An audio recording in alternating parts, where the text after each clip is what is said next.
For those of you who are joining us for the first time, um, welcome. And for those of you who have returned from previous sessions that have been with us, welcome back.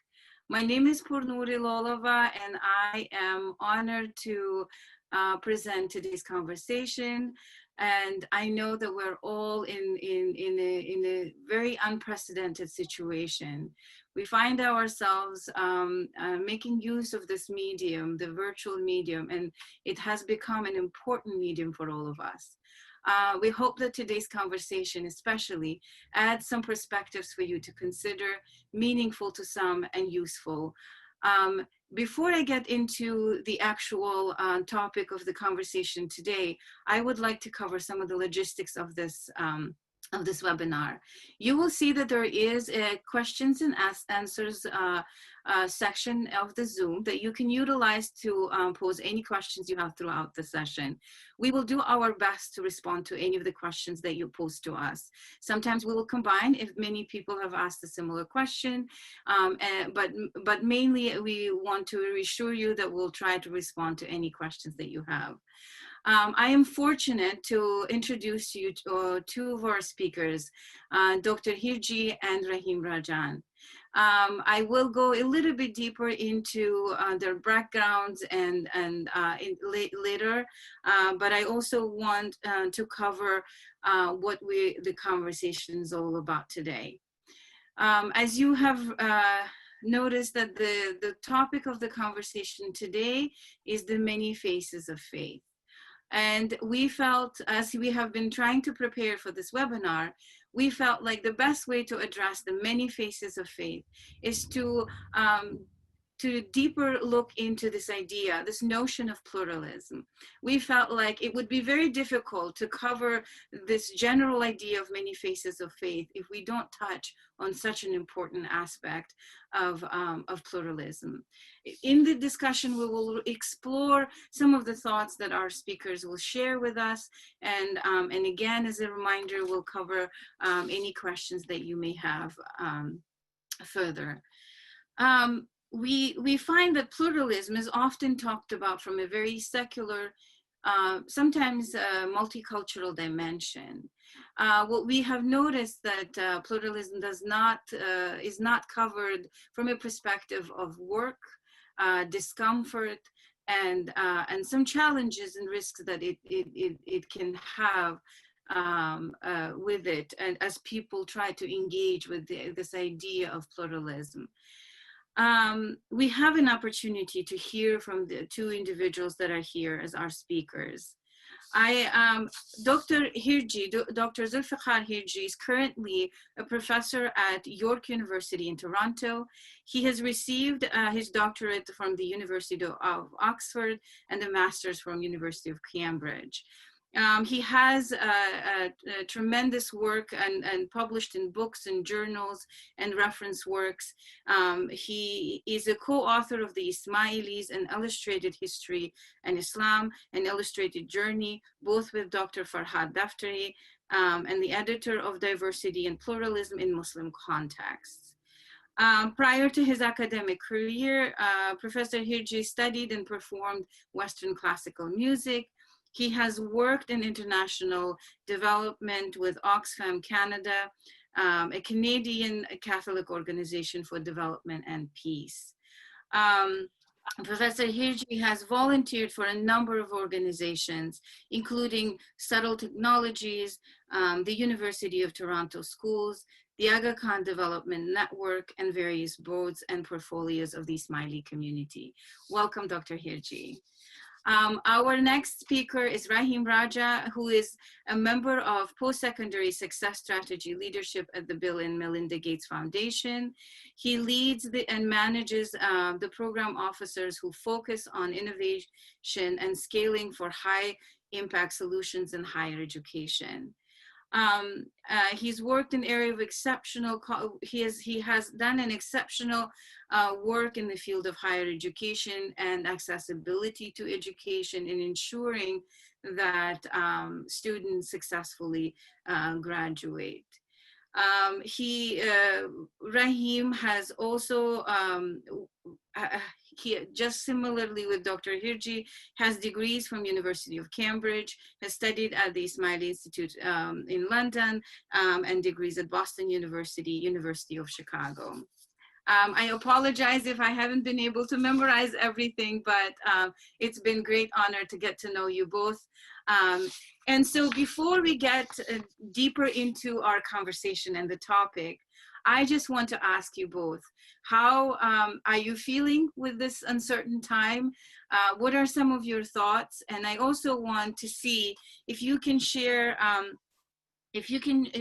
with us how you feel that this unprecedented time has impacted you individually and the societies at large.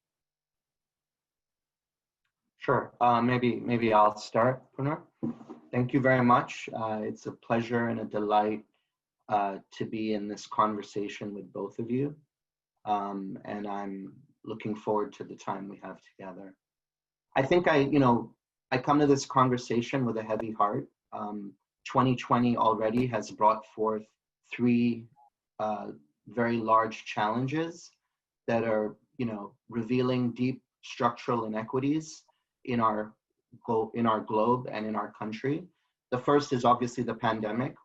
In this country, we have lost more than 100,000 people. And we've seen those disparities in terms of who's been most affected and who has died, actually. The economic toll that has also resulted from the pandemic. I think last week we saw more than 40 million Americans are out of work and are seeking support. And again, we see disproportionate impacts on different communities, particularly the poor, particularly the vulnerable, particularly communities of color. And then, because those two were not enough, we've also seen over the past months, years, weeks, almost a daily reminder that there are individuals in our nation that are still not, receiving equal protection under the law, and that our nation is still very much an imperfect ideal, and we're still trying to realize this ideal of e pluribus unum, from the many one. So we are seeing,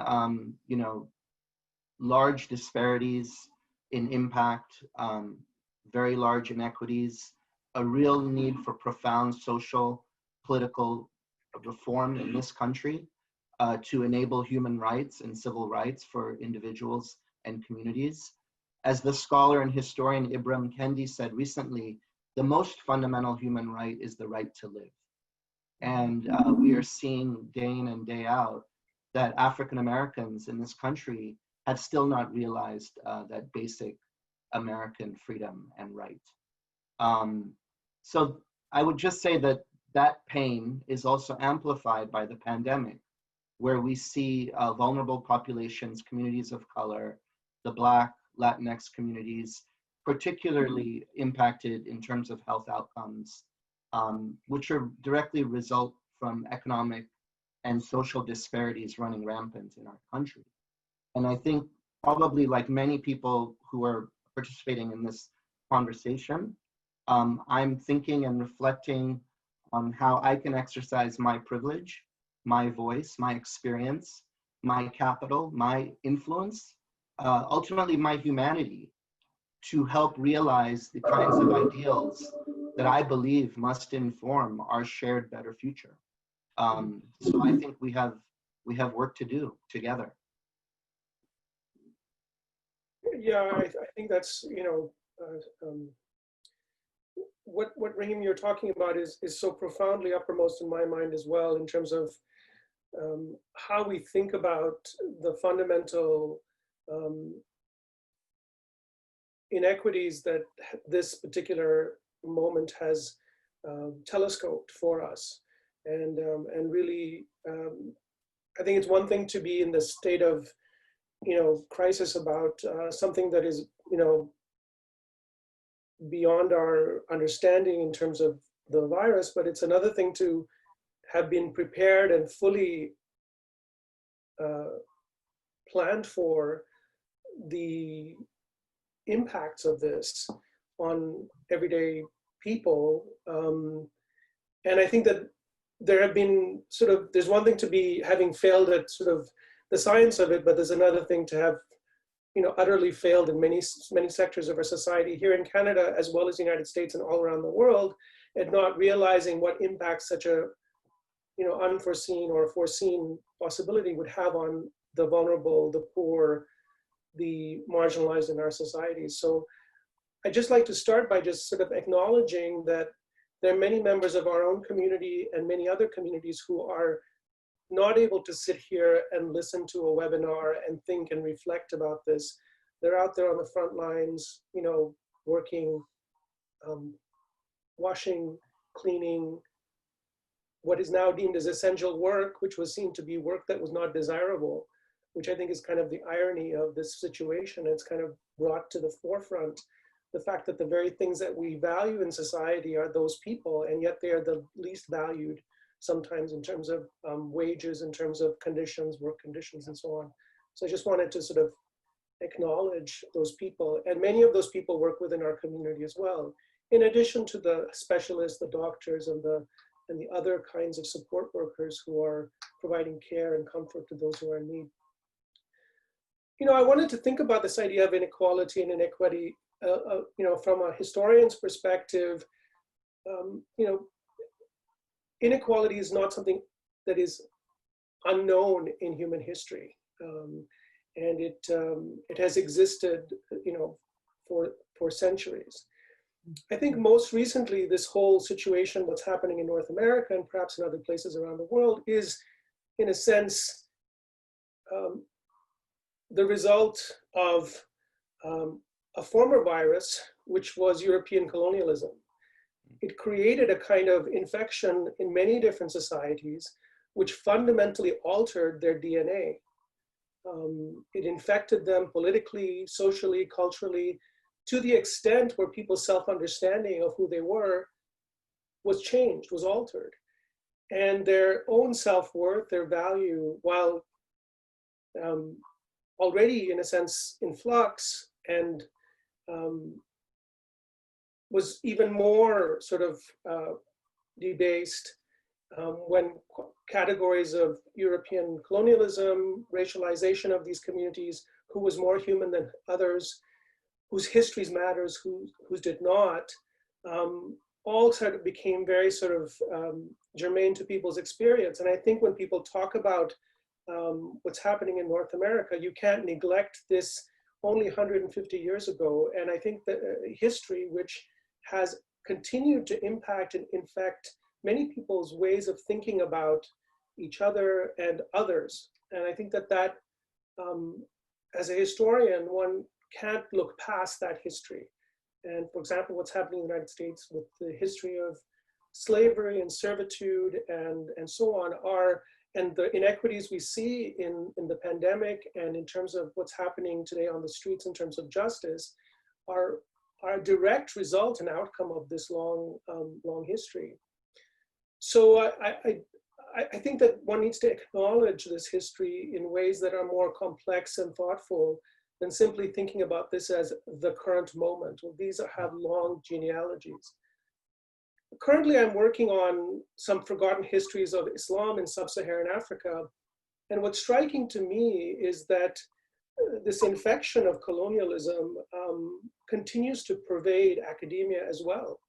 Western academia, which is the predominant form of academic knowledge that's produced in the West, but also in other parts of the world, wholly and systematically neglected the histories of Islam and Muslims in Africa and in sub-Saharan Africa in particular, because these histories were, seen to be somehow substandard and unnecessary. And what really mattered was the histories of Muslims in the Middle East.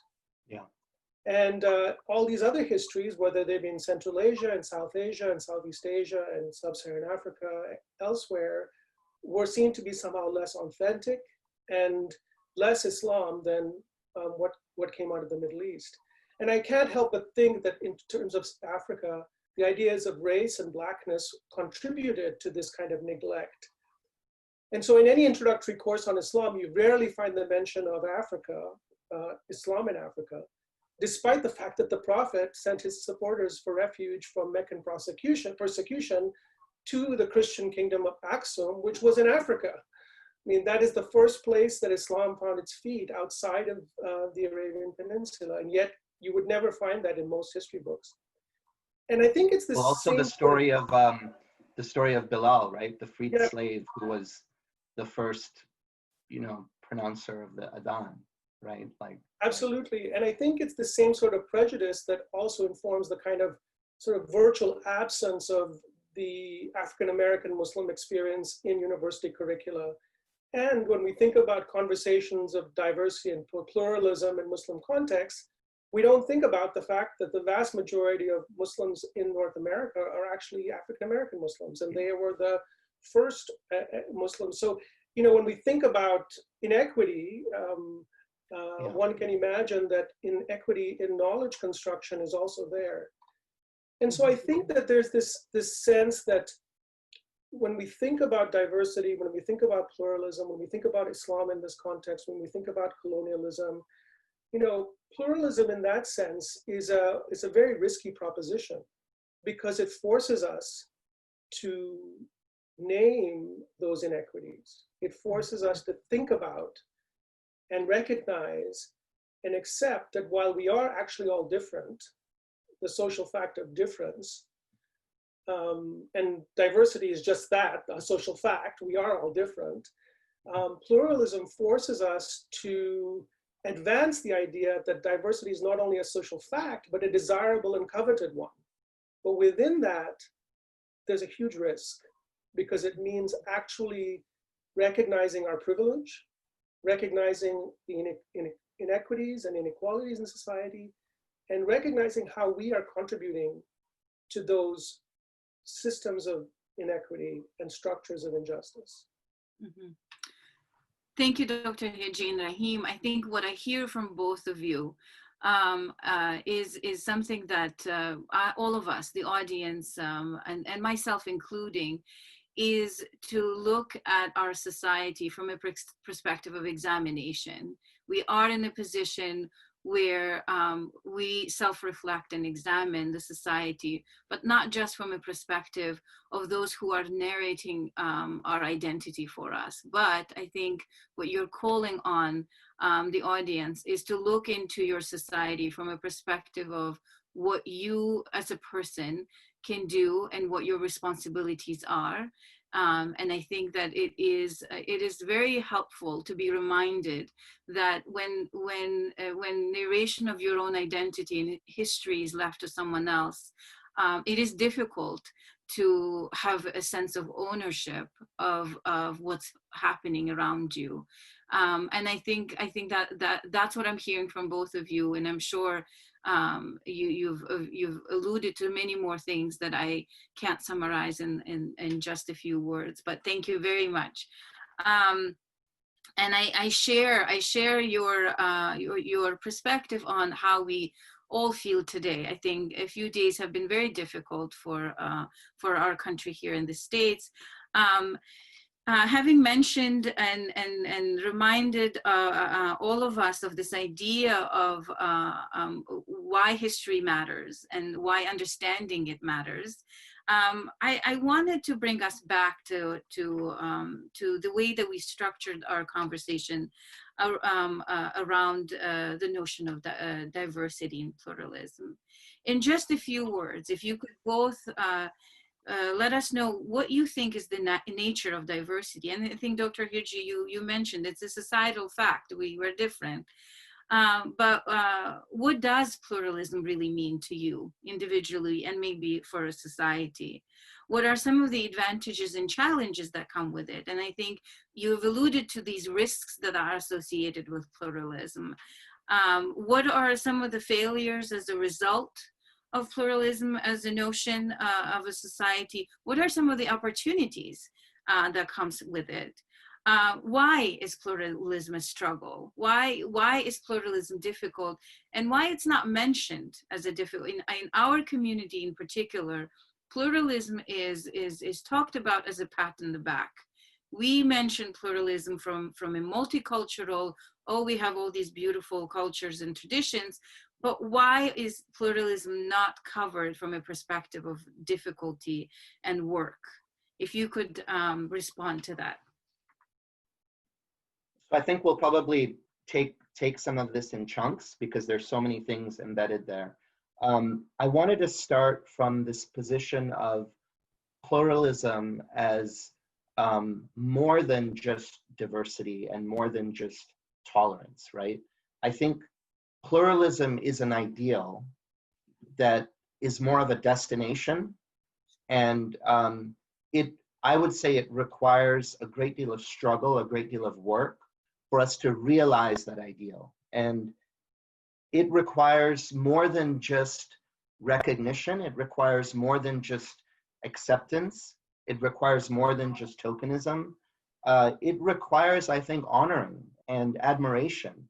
It requires exploration. It requires appreciation, engagement, honest engagement, humble engagement with humility, embracing the other, right? And that is not just from afar, right?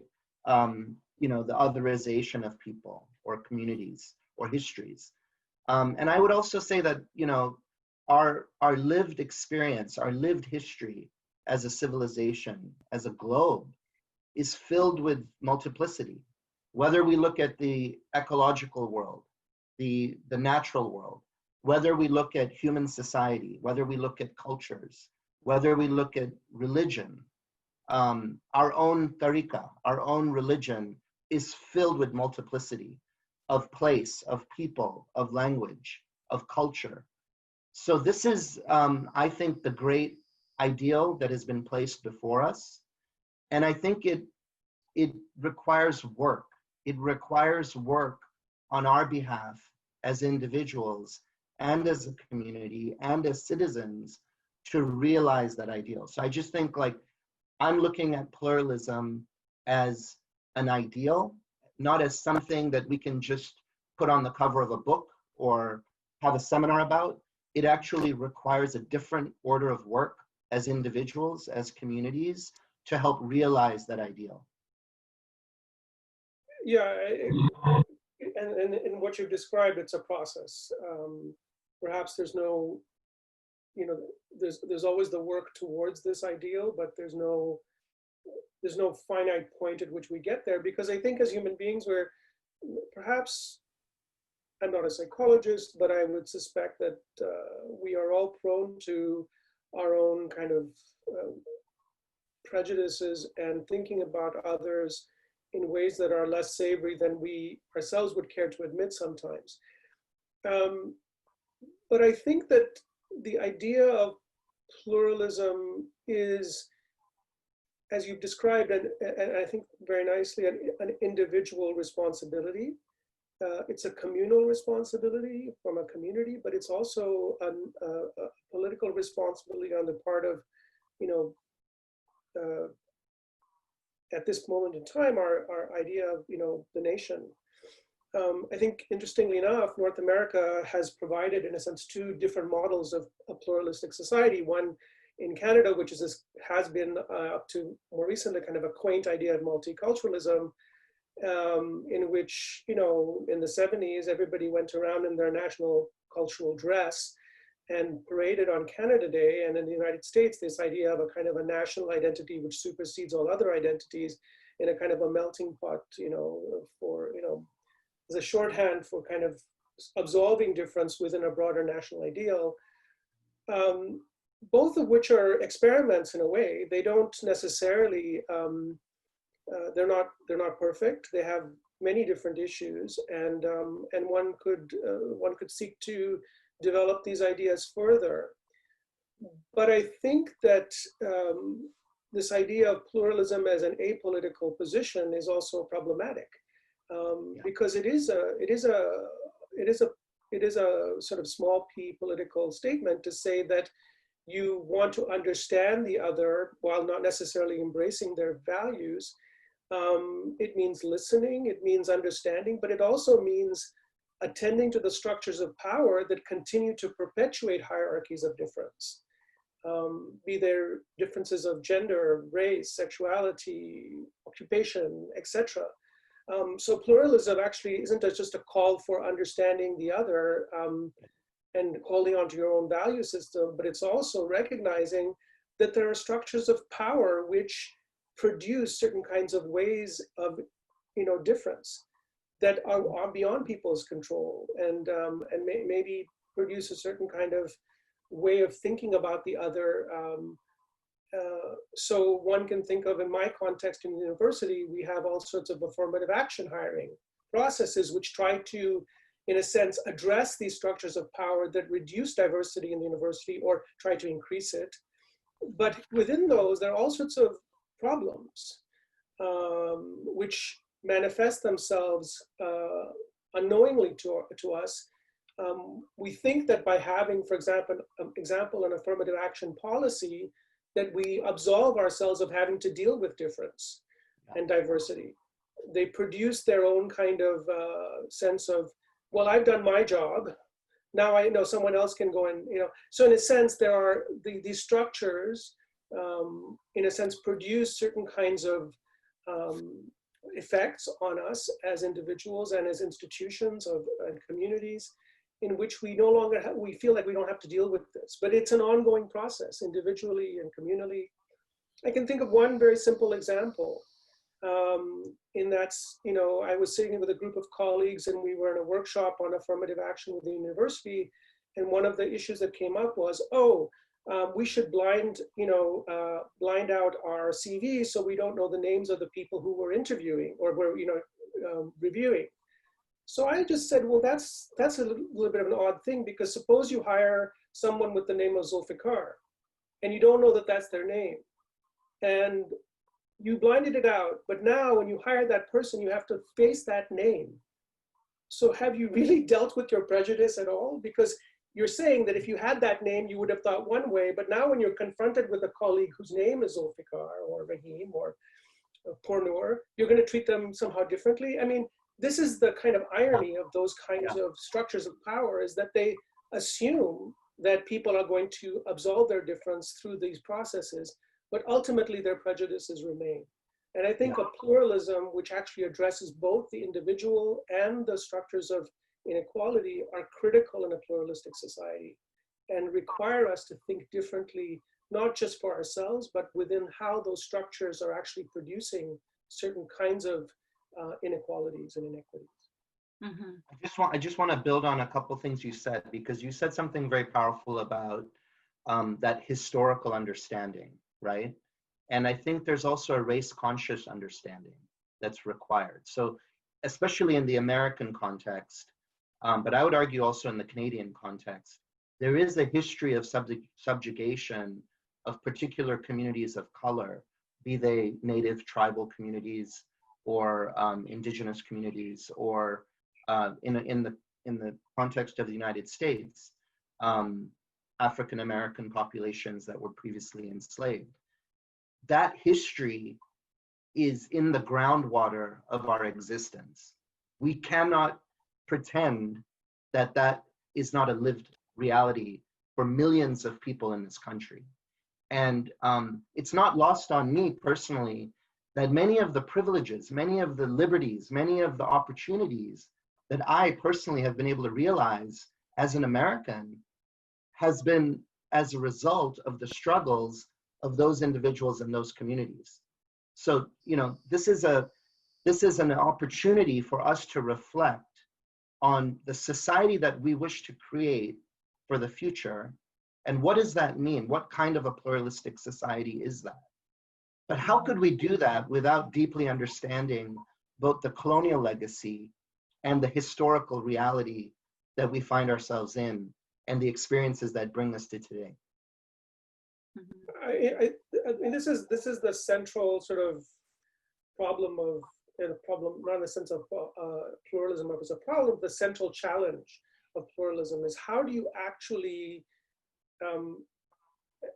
think about society differently when you not only think about difference as a social fact, but you invite difference in ways that challenge your own privilege and your own position in society. And I think that is a very, I think people have, you know, people are very quick to affirm their sense that they value diversity, but the issue becomes when that becomes a kind of what I call a transactional pluralism, in which you only value it as long as you are not displaced in some way, that you are not, your existing situation is not challenged. And I think in Muslim communities, that's the same thing, right? I mean, when we think about Islam, we think, oh, well, everybody, you know, has a way of thinking about Islam differently. We're all Muslims. We're all united in a kind of understanding of Islam that is, you know, we're working through our own traditions and so on. But when we encounter Muslims with different views than us, we're quick to retrench and say, well, our Islam is better than everybody else's. And so we, because it displaces our own sense of who we are, we're unable to kind of think about, well, hang on, if this has implications for how I think about X, Y, and Z. And I think that becomes the place at which, you know, our assertions of, you know, valuing pluralism start to break down a little bit.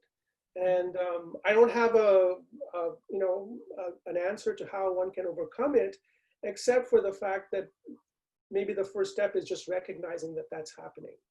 Mm-hmm. I thank you, Rahim and Dr. Hirji. And just to kind of summarize it for myself more than anything, is that it's important for us to recognize that sometimes as a generation that have had the privilege of others situating us in a society, I think sometimes we have to recognize that discrimination or racism, am I in a position of learning about it, or am I in a position of living it? And I think that distinction is something that as a society, as we reflect and as we understand our history, as we understand our differences, deeper understanding of our differences, then we're able to make that distinction, to say, am I in a position of learning about all of this, or am I actually in a position of living it? And I think we all have, in some aspects, lived it, and in some aspects, we are in a privileged position of learning about it. And I think that recognition is very important for us to progress as a society, because we are a privileged community that is able to live and learn through some of the mistakes or some of the historical things that have happened. So thank you so much, Dr. Hirji and Rahim. I think it's very, and I think the other word I would use is how useful is this for my society as I progress, as I face these discomfort? Am I being useful? Whether I am learning about these experiences or I'm living it, am I being useful to my community? I think that's a question that I think you are alluding to as well. I just wanted to add a couple of, I just want to add one more small kind of point, which I think may sometimes be lost in our understanding of pluralism, is that the opposite of pluralism for me is uniformity. And we can see how the struggle with pluralism, inviting difference as a kind of a political, social, theological platform, is problematic, because the opposite of that is uniformity. And we've seen situations where there's a desire for, it's easier for people, they feel that if everybody was doing the same thing, then we wouldn't have all these problems. Mm-hmm. And I think that, you know, that is a really challenging kind of proposition. So the people who call for uniformity say that, in effect, were one to be uniform, then you would be united. But ironically, that hasn't proven itself out to be the case in history. First of all, uniformity is a very difficult thing to arrive at. And whether that's in terms of religious practice or, you know, ethical reflection or, you know, what have you, is a very difficult thing to arrive at. And yet and in fact, what prevails is diverse opinion, which actually helps us think differently about each other. And so in a sense, the history is actually on the side of difference and diversity than it is on uniformity, because there have been political experiments which have said, oh, we can all be the same and earn all the same money and we will be fine. And on the other hand, we've had, Muslim societies which have enforced a kind of uniformity on practitioners, which has also not worked out quite the way they imagined. So I think that what's interesting about this challenge is, how do we invite diversity into our lives in ways that we are challenged, but that we have the resources, intellectual, emotional, social, theological, political, to deal with difference, not in a sense of having to deal with the challenge of difference. And I think that is something that we have not, as societies, really thought through, that this challenge of pluralism, it's risky when we don't have resources to support the implications on individuals and communities. Mm-hmm. Mm-hmm. Just Thank to you, say Dr. one thing about that, because I think your point about uniformity, right? I would argue uniformity is not only spiritually vacuous and empty, it is a totalitarian spiritual state, right? But I would also argue that it's unnatural. We don't see that. We don't see that in Allah's creation. We don't see that uniformity in the natural world, in our own lived experiences, in human evolution. It is ahistorical, it is ascientific, it is anti-intellectual, I would argue. And I think we should also recognize, though, that pluralism is actually not bringing all that difference together and then trying to squeeze it together to create that uniformity again. That's not the endeavor, right? It is actually the discomfort, the risk of actually witnessing that plurality and coming to some reasoned understanding of, why does this magnificent difference exist? Mm-hmm. What can I learn from that? Mm-hmm. How can that difference enrich my existence and enrich my being? I think that is the real challenge of pluralism. Mm-hmm. Thank you so much, Rahim and Dr. Hirji. I think we have heard a lot about pluralism and this notion of work that comes with it. And I think I have a lot to think about, and I hope the audience does too. Having mentioned all of the challenges and the difficulties, and I also want to add, rightly so, it shouldn't be easy. And it shouldn't be made look easy when we are thinking about engaging with the difference. And so, having said all of that, I wonder, so we are in this current situation, which supposedly, I hear many people say, oh, the virus does not discriminate against, does not discriminate. It is faced by everyone, doesn't look at age, doesn't look at color. And so my next question, and I think it will add to this discourse we're having, is how the situation causes us as to rethink the notion of our relationship with each other as human race. We addressed the structural inequalities early on. Will this situation cause us to re-envision our future? And what is our responsibility as a community of faith? Having mentioned all of those things that we have to do as we face pluralism head on from its holistic understanding of what it actually is, but do I have an opportunity to rethink and reshape? Well, I think if I can start, I feel that there are opportunities that this moment provides for reflection, certainly. There are opportunities that we can think about when we have the privilege to do so. It is a challenge to think about what the future might hold. Futures are always contingent. They're contingent on a whole range of factors, some within our control, some outside of our control. I think it is not in the nature of faith communities to, in a sense, be despondent, to kind of lay down and say, there's nothing we can do. And I think that by the very act of faith, you're actually suggesting that in some ways you are able to kind of overcome, the difficulties that you're faced with, and you have various resources to do that. But I do feel that there is a role to play, a more active role to be played in the process of having to address some of the issues of inequity that we're facing. And I think that that introspection is required, first and foremost, before we start even getting into sort of doing good for others. Why are we doing that? What are the kinds of ethical basis of that? Perhaps it's our sort of knee-jerk reaction, our sense of humanity that propels us to think we need to do this, we need to do that. But sometimes, we take on positions which are, perhaps maybe will do more harm.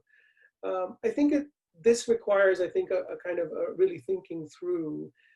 Maybe we need to not try to, in a sense, absorb or appropriate other people's struggles, but walk beside them and listen to them for a while and think through, what are their struggles? What is this? How can what is it that I need to do in my own society, my own community, to deal with the issues? I was in a seminar with a group of African American Muslim women and Canadian African Muslim women. And they were saying that, oftentimes they get asked, well, how do we help, by non-African American or African origin Muslims, what can we do? And they said, work in your own community to reduce racism. Don't come and try to help us. We know what we're doing. We can figure it out. But we don't need you to come and tell us how to behave. We don't need you to come and, yes, we need you to walk with us when we're tired, when we're needy, and so on. But we don't need you to come and tell us how to do that. You need to, work in your own communities to reduce the kinds of prejudices and inequalities, and that ultimately will help us. And I think that kind of intersection between our community and other communities is a valuable kind of that was a very valuable lesson for me to think about how to imagine the moment that we move on from here. What is the future? I think that is the kind of future that I kind of would hope for our community and for other communities. Thank you, Dr. Hirji. Rahim, did you want to add anything?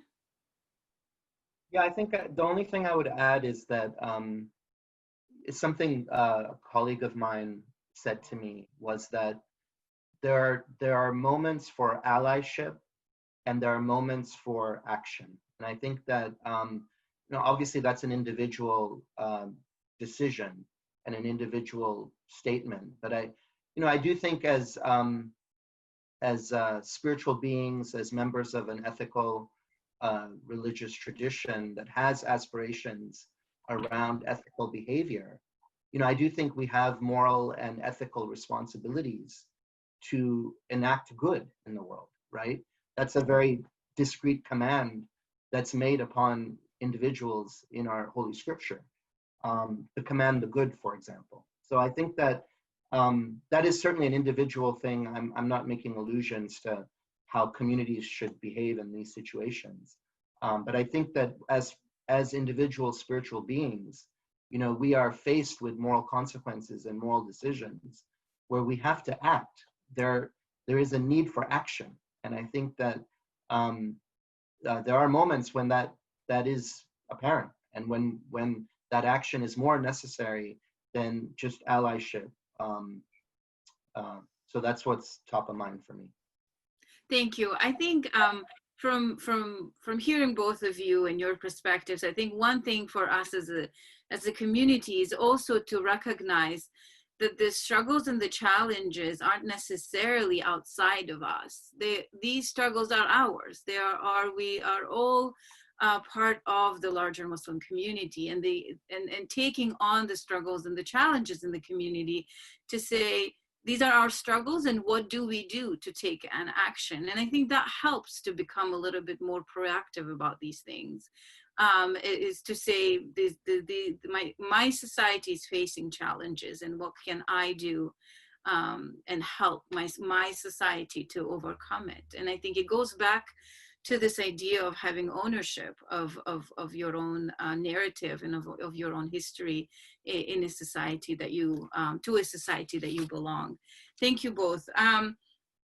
I think I also wanted to have a little bit of a conversation around, I think we alluded to this quite a bit, but as an established community now, and I see a few questions coming out already, is what are some practical examples of taking an action?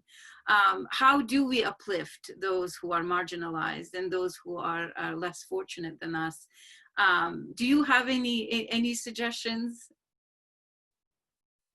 I think so. Where I would start is the self-work, right? So I think whether it is about understanding the history of our communities, of our societies, of the nations in which we live, and that deep understanding, I think understanding our own positionality, our own implicit biases. So there is a lot of self-work, I think, that is really necessary. Developing race consciousness, understanding the inequities in our society and how they play out, and forcing ourselves to those discomfort, those uncomfortable truths that we live within. You know, whether it's about you know, the composition of people that are the frontline workers today. Who are those people? What are their lived realities? You know, I come from a position of great privilege. Even in the face of this pandemic, I work in probably one of the sectors of the economy that is the most recession-proof. So there's a lot of self-work to understand who we are, what we know, what we believe, why we believe those things, the societies in which we live. And then I think that work can take us to a different level of understanding how we interface, how we work with others. What is the kind of relationship we want between ourselves and our communities, between ourselves and our states, our political structures? But I think that work has to begin with ourselves individually. Mm-hmm. Mm-hmm. Yeah, certainly I think that's critical. And it's not going to be over, because throughout our lives we encounter different, we change, we have different experiences as children, as adolescents, as young adults, as older adults, as, you know, and we encounter things that we may not have encountered before. So it's ongoing work, and I think that somehow we're, you know, we kind of do this and then it's forever, it's all done, and then we're, you know, going to be these, you know, pluralistic kind of ambassadors. If that self-work is not ongoing, I think it's a problem, because we may harbor all sorts of things that we're not even fully aware of, that we've appropriated from all sorts of experiences in our lives. So that's ongoing work. I think that, again, you know, speaking now as sort of a historian of Muslim societies, one can imagine that the people that we actually read about and in many ways valorize, and who are kind of our sort of heroines and heroes,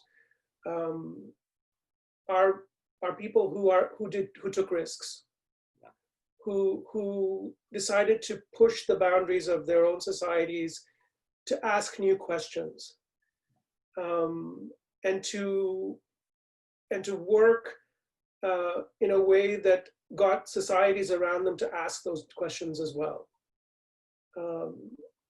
within our own community, we can see that the people that we read about and think about in terms of our own history, these are the people who didn't necessarily work at the center of, institutional life. They tended to be those who kind of worked on the margins, on the geographical margins. And I think that that is a really interesting lesson to think about how some of what we're talking about today might be actualized. Is people don't have to feel that they have to, in a sense, be at the center of things in order to make a change. In fact, the most interesting things happen on the edges of societies, and I think that those are the most innovative and interesting kind of projects. And I think that people should take heart that just because they don't happen to be in a major situation, they will not make a difference. But I do think it's a lesson to also think about. There's the immediate need, and people do have immediate needs, and people need to stand up and walk by side. They need to feel that they can do that. And then there's the kind of medium and longer term change, the structural change. And I think that is more of a complex situation because, I work in an academic institution. We have more than, 55,000 students and 1,300 faculty and so on. And my day-to-day life is consumed with that kind of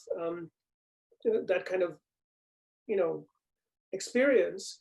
And with it, that's kind of my little world. And I think it's the everyday small act which has a cumulative effect rather than the major sort of, announcement, the major project. And I think that ties up quite closely with the self-reflection.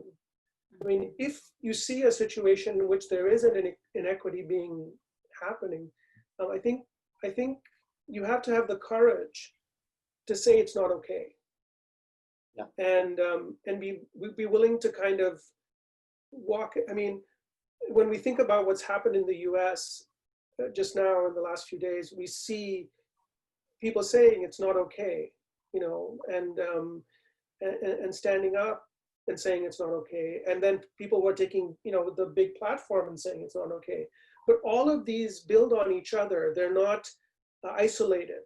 And I think it's the accumulation of those individual acts combined with the kind of broader, kind of more institutional acts or, political acts that kind of build a kind of a momentum around certain ideas. Mm-hmm. So that's, I think, where we have to decide but to stand aside and just let the inequity continue. Yeah. To not, for example, say to libraries, why don't you have books on African American Muslims? That's a really interesting thing, right? To go to a library and look at their Islam collection and say, why don't you have stuff on Shiism? Why don't you have stuff on, Southeast Asia? Why don't you have stuff on African American Muslims? That in itself is a powerful act.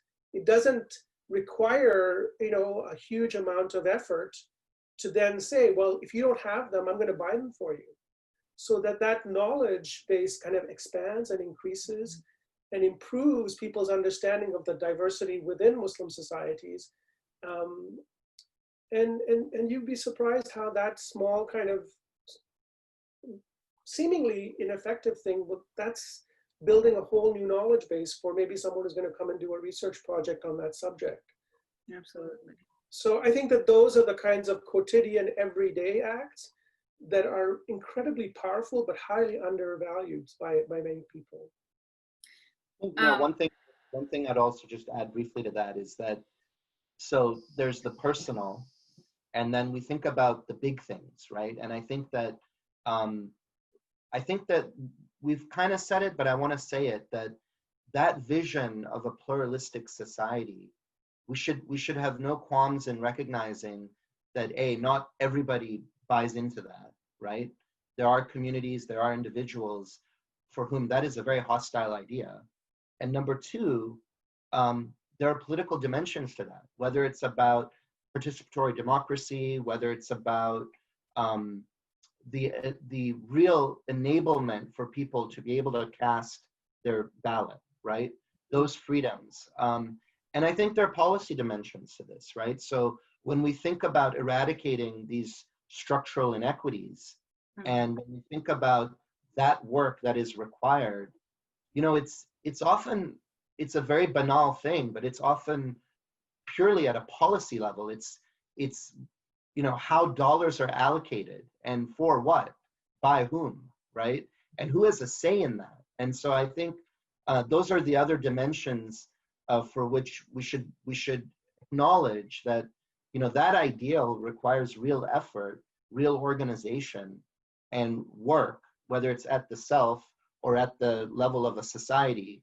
And it is a process. It is an unfolding process that requires constant work. Great, thank you so much, Rahim and Dr. Hirji. I think pluralism, and I think we have discussed all the dimensions, and another practical approach that comes to my mind from my personal experiences, sometimes this act of listening, and which leads to a deeper understanding for sure, but sometimes and there is a productive and unproductive dimension of engagement. And so what's productive is when you're listening without trying to validate your own prejudices or your own assumptions. And so that is a very unproductive and in many cases useless engagement. But when there is a deeper and willingness to really embrace the difference, yes, discomfort is a part of it, but it certainly makes it more productive, because then you have learned something new as a person. And then that's a very personal experience I've had having to engage with difference. And so I just kind of wanted to throw that out there, adding to Rahim and Dr. Hirji's profound suggestions.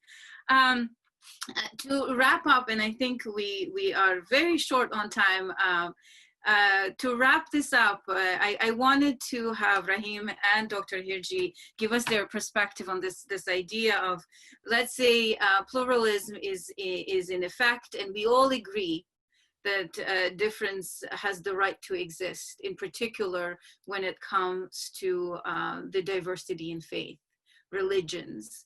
And so if we were to embrace the idea that all have the right to exist, how do we go beyond this notion of one true path is the only right path? What are your aspirations for the future to say that you know, we have to go beyond this thought that only one path is the true path? Well, I think we've talked about this before, and I think I mentioned it in one of my books. And this is the idea that, you know, Jalaluddin Rumi, who is known to some people as Maulana Rumi, 13th century, you know, intellectual thinker, mystic, etc. You know, I think he has a very interesting kind of reflection on this idea of difference. He was faced with a lot, I mean, as we all know, that, you know, from, you know, the 10th century onwards, there was a lot of discussion amongst Muslims about a particular hadith that was attributed to the Prophet Muhammad, about the fact that, you know, after my death, 72 and 1, there will be 72 and 1 different sort of firqa, sects of Islam. And, you know, 72 of them, you know, will go to hell and one of them will go to heaven. And there's an equally, you know, equal hadith also attributed to say the opposite, you know, close to that, saying, well, in fact, one will, you know, go to hell and all the rest 72 will go to heaven. Well, in effect, what happened with these, you know, what they were called heresiographers, or people trying to figure out who these 72 and 1 were, they started looking around their own societies and saying, who are these 72 and 1? And spend endless amounts of debate, you know, saying that these people are the right ones, and these are the chosen ones, and these are the people who are going to go to hell, and so on and so forth. And I think that that was an interesting kind of, I think Rumi, being Rumi, got quite fed up with all this. And he just sort of said something very simple. And he said, you know, oh, you who wax on about the 72 and 1, don't you realize that all these 72 and 1 are within yourself? And I think that that kind of gives you a sense of, you know, we are in ourselves a very diverse set of experiences. And we are not immune to thinking some of the things that many of our fellow Muslims have thought and continue to think. We all have in us the idea of, wouldn't it be great if we all just thought the same way, then I wouldn't have to argue with you, right? We also think that we're right. We also think that we are the saved ones. We also think that we are the monopoly on the truth. Like, we all have those internal things. And I think the greatest and most profound challenge to that is having a child who tells you, in fact, that is not the case. And you do not have a monopoly on the truth, and you don't have everything. And I think that that is the biggest challenge for those of us who have the blessing to have, you know, encounters with children, our own sometimes, others perhaps. I think that that, in a sense, is one of the central issues here, is that this desire to kind of having a kind of a monopoly on faith. And as a faith community, I think we need to think carefully about how that we can think about Islam as a plurality of paths that in which everybody feels that their perspective has value, and how do we uplift other Muslims to feel comfortable with their own path, rather than trying to suggest that theirs is not the correct one. And I think this idea of Rumi's about all these 72 and one are within you kind of tries to address this issue. It's a challenging one, because there are certainly people within the Muslim world that we wouldn't necessarily agree with. But then what do we do with that difference? And I think that we need to think about that very carefully. Mm-hmm. Mm-hmm. I think one thing I would just come from a same point, but a different perspective, which is when I think about our history as a faith community, as a civilization, as Muslim societies, and we think about what were the tools, what were the frameworks, what were the intellectual constructs that communities were relying, were utilizing in these different eras of our historical development. We've seen an evolution of those things. So I'll give you an analogy. Today, when we think about where we are in the way in which we treat disease, there's been remarkable progress in the types of strategies and the types of intellectual approaches we use to treat a disease, to treat a virus, so to speak. We have learned, we have developed, we have prospered scientifically. And I would argue in the humanities, in the social sciences, in the way we look at history, in the way we look at societies, in the way we understand ideas through philosophy, we have also evolved, we've also progressed. So we cannot use these tools from these frameworks, these paradigms from 8th century, from the 10th century. We cannot use those same, dichotomous, polarizing frameworks, right and wrong. If A, then not B. We cannot use those intellectual constructs. They are no longer worthwhile for the world that we live in today, which is a multilateral, multipolar, a world of multiples. We live in societies that are diverse, intrinsically diverse. Within our own community, we have different languages, different traditions. We cannot ignore that. So we have to embrace, we have to use the intellectual tools we have today to make sense of this diversity, this multiplicity, right? So I think that is the challenge. That is the challenge before us. How do we use the tools today, the humanistic, the intellectual tools we have today, to make sense of this world and to drive to greater meaning? And that doesn't mean uniformity. It doesn't mean the arrival of that oneness. It actually is that discomfort, that risk of being able to gaze and see the difference that is amongst us. Thank you, Rahim and Dr. Hirji again. I see a lot of questions, but one in particular stood out to me, and I think in no way did we intend to only cover the challenges and risks of pluralism. And the question is, then what are the benefits of pluralism? And so I think we as a panel decided that as a community, the beauty of pluralism has really been socialized very well, and especially from a multicultural perspective. Even then, I think to make justice to this question that has been put forward, what are some of the benefits of many faces of faith? What are some of the benefits of recognizing the difference and engaging with it?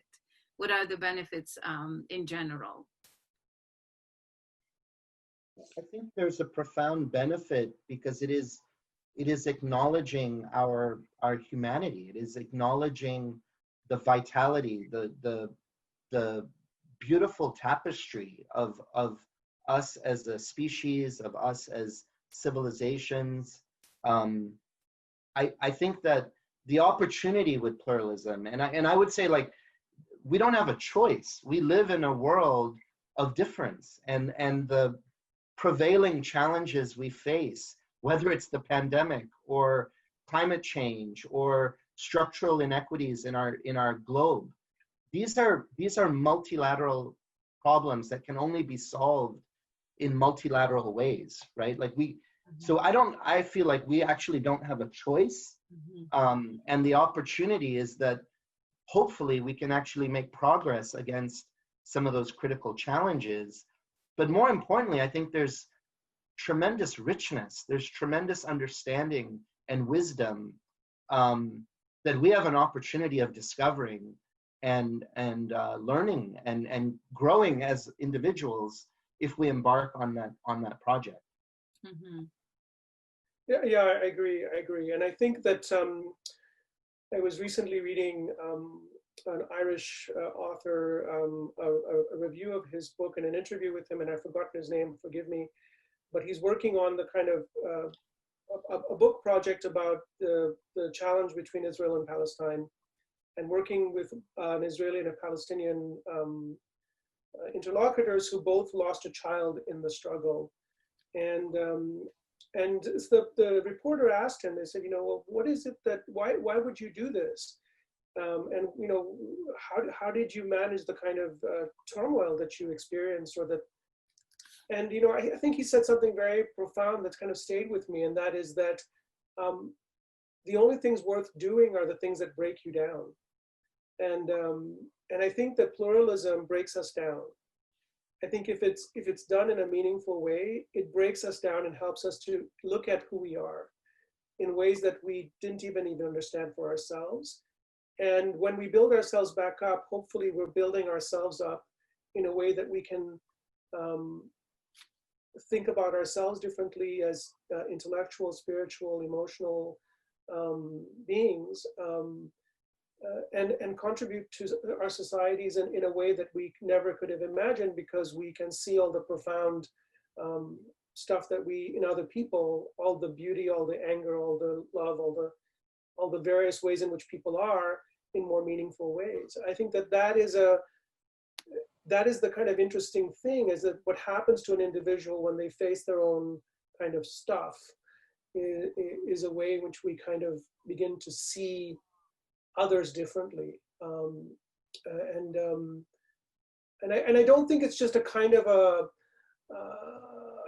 I always say this when I've given talks. I said, I don't want to get too Oprah Winfrey about this, but in a way, it's part of being also, I think, comes from being part of an esoteric tradition. Is esoteric traditions break down the individual. I mean, that's what they share in common, is a sense of, challenging the very fiber of who you are.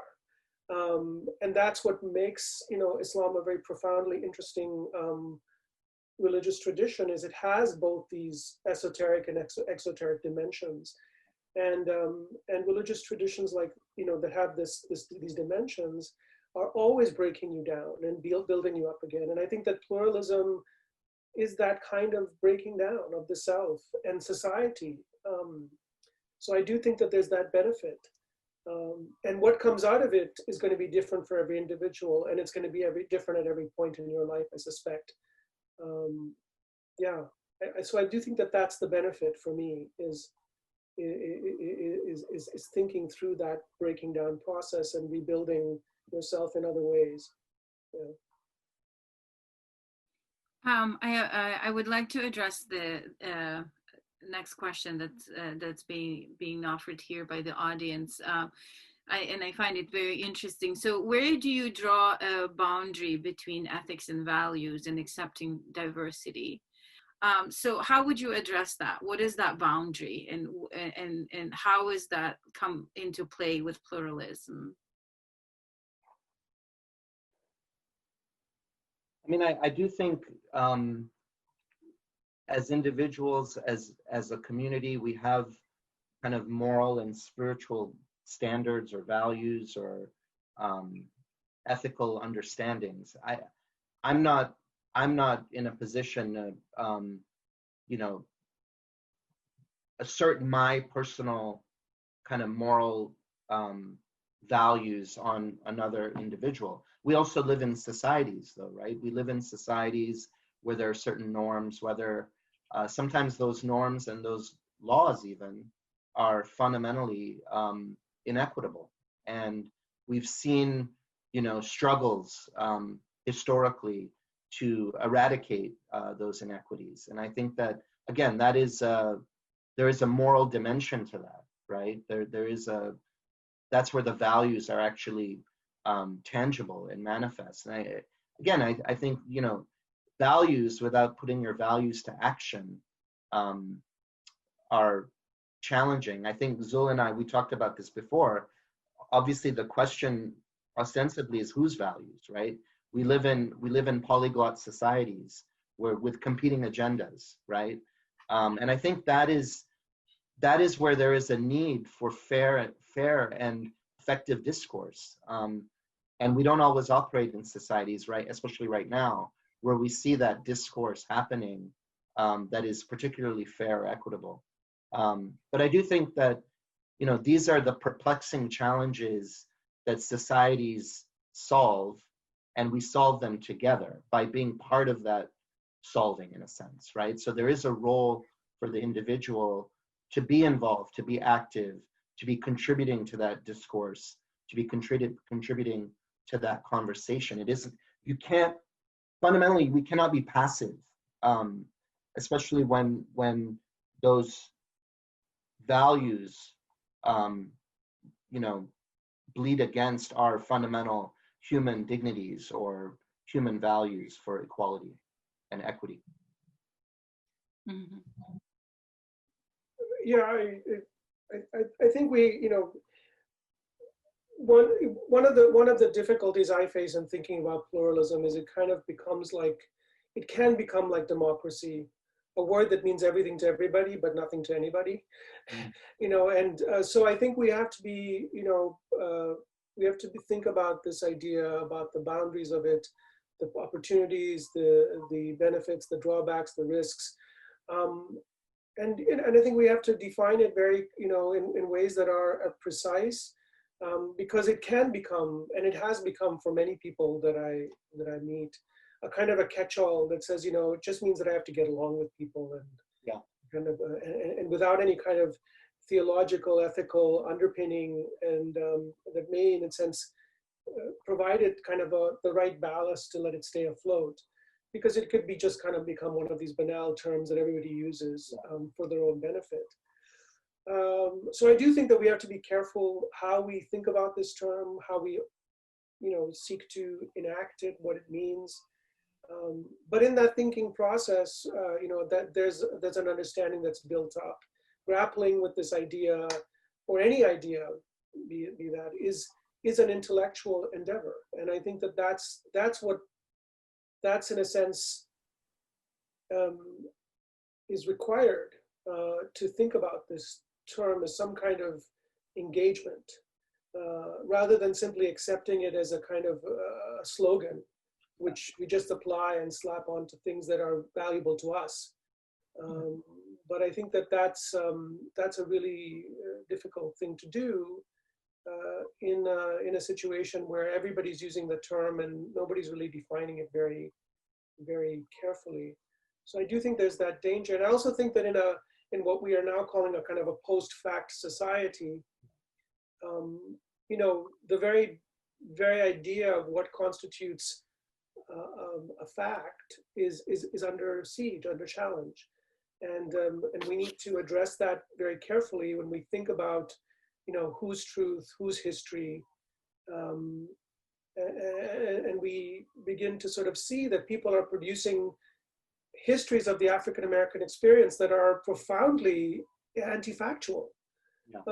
And then it becomes so I see this task of even writing history as a kind of profoundly important process in the endeavor to think about the diversities amongst us, the histories amongst us, and the way in which we think about history. It's not about saying, you know, that your history is more important than my history and your history is better than my history. It's, you know, it's a more profound challenge than that, and to think about, you know, this idea of what is the truth of this situation. And I think that's a very difficult, and I think it's not something that this generation or our particular circumstance has been thinking about just now. I mean, you can take this back to all societies at all times have been grappling with this question of what matters, who matters. And this is not something that's new. It just has become much more, it's more germane to us and more thoughtful for us because we are living it. And so that becomes, you know, difficult.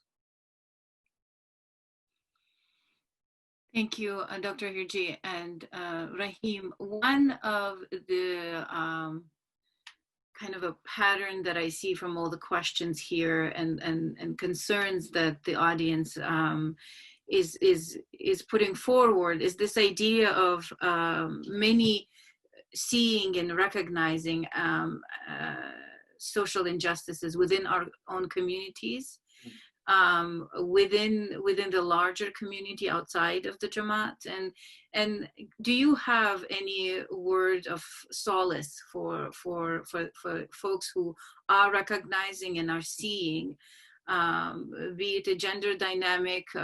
If you have mentioned women are still struggling with some of the inequalities within our own communities.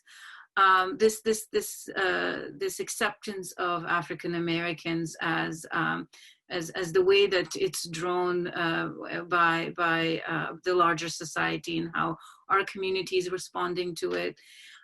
Do you have any solace for those kind of concerns? I think what I would say is that there's an inherent opportunity in the moment to take an objective view of you know, to take stock in a sense of these problems and these challenges. And I think that you know, in a sense, like recognition of the problem is the first step to creating strategies to solve some of those problems. And I think that you know, like any human community, we're not impervious from inequity, from bias, from the way we have subjugated, whether it's on gender or, you know, linguistic tradition, etc. And I think that, you know, one of the themes I think that we have said throughout this conversation is that there's real effort, that this is a process, that this is, you know, the garden that needs to be tilled is our own garden, right? And before we go out and try to advance solutions to solve, you know, big S society's problems, you know, there is an opportunity for us to do that kind of introspective work and self-assess and understand how can we improve, how can we better ourselves, better our community to live true to this ideal, right? And I think that that is not a trivial endeavor. I don't want to make it seem that that's an easy thing. We set up a committee, 6 months later, we have a set of recommendations.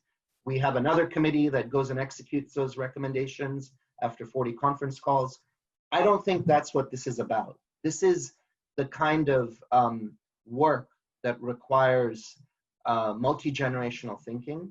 It requires the input of diverse populations, diverse communities, of individuals from all these different paths. And I think there's a recognition of the lived experience of individuals here, right? So I think one of the steps we could make is to really understand that lived experience. What is that lived experience?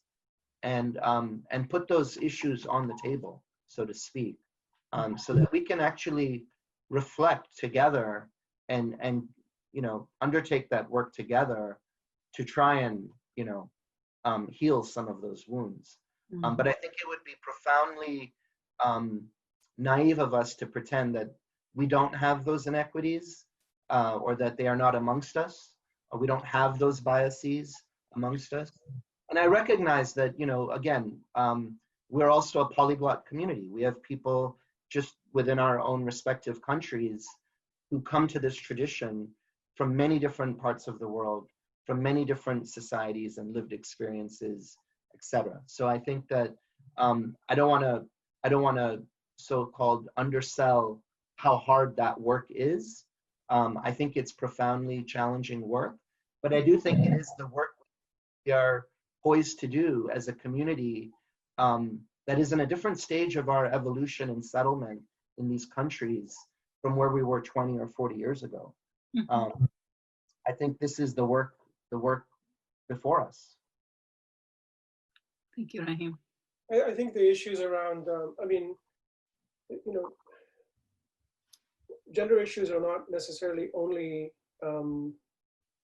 issues of, related to men's issues as much as they are, women's issues. But Purnur, maybe you want to talk about your experience with this question, because I think it's central. I'd love to hear from you as to what you think is the issue around gender and pluralism. Yeah, that's great. I totally feel like I was put on the spot, but certainly I think that the notion of pluralism and the engagement of difference, for me personally, as a female, if I have to say, it's beyond gender. In my own personal experiences, it comes down to recognition of difference and this need to understand, to progress. And it's been part of my personal experience, professionally, academically, as a mother. I find that the notion of understanding of difference, it goes beyond gender, in that when and if I am put in a position of maybe feeling not valued, or feeling less than another human being, whether they're a male or a female. I think in those instances, what I draw from the most as a female is I draw from faith, and why I draw from faith, and then I make sense of what's happening around me. And I think that's been a really, really powerful, kind of a powerful approach for me, to say that when I am faced with a sense of inequality, whether it's related to my race or it's related to my gender, it has helped to draw from things like faith. And I think, not to say that it doesn't exist, it certainly does. Prejudices and sense of entitlement and superiority equally exist in the minds of a male and a female, and I have equally faced them from both directions. And so that's kind of my response to it.